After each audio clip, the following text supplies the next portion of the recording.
On est actuellement en pleine répétition pour ma nouvelle création, Portrait, avec ma compagnie MK. L'idée, c'était de trouver un thème général qui me permettait de rassembler sur le plateau des identités différentes, des âges différents et de les aider à cohabiter ensemble. L'idée d'un portrait de famille m'est venue parce que explorer des âges différents, rassembler autour d'une table des gens qui ne sont pas choisis au départ, il n'y a que dans une famille qu'on arrive à avoir ça. Ce qui va être intéressant dans ce spectacle, c'est davantage la notion de groupe et de coexistence à l'intérieur du groupe. Comment est-ce qu'on réussit à cohabiter avec des gens qu'on n'a pas choisis? Comment est-ce qu'on vit une séparation? Comment est-ce qu'on vit un rassemblement? Comment est-ce qu'on trouve sa place à l'intérieur d'un groupe où on n'est pas forcément, on ne se sent pas forcément légitime ou présent? C'est un peu tous ces questionnements-là autour du groupe qui m'intéressent moi dans mon travail.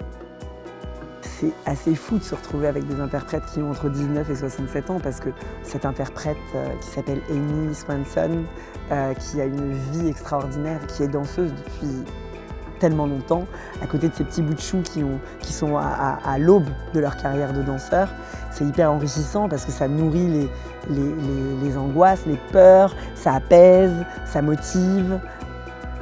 C'est important d'engager mes danseurs dans le processus de création. Alors moi, j'ai cette responsabilité du chef d'orchestre un peu, en tant que chorégraphe, mais je dois être à l'écoute de leurs envies, de leurs besoins, de leur corporalité aussi, parce qu'ils ont besoin d'être à l'aise. C'est eux qui vont défendre le spectacle, c'est eux qui vont être mis en avant.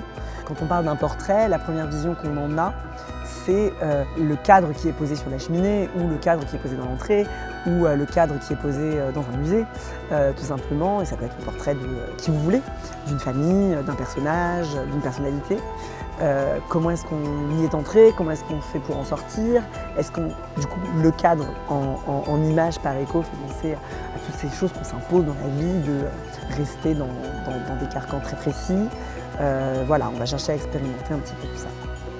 Pour la musique, j'ai fait appel à Lucie Antunes, qui est une compositrice extraordinaire, qui vient de la musique électronique. Le grand plaisir que j'ai quand je vais voir des pièces, c'est d'imaginer que je vais voir un film et pas avoir des bouts à bout de chansons déjà connues qui se mettent dedans. Donc on a réfléchi à l'idée d'une bande originale un peu. Et la musique de Lucie, bien qu'étant électronique, elle se joue avec des vrais instruments. Donc ça nourrit un petit peu l'imaginaire du spectateur et personnellement ça me procure énormément d'émotions de travailler sur une musique qui est spécialement dédiée à mon travail.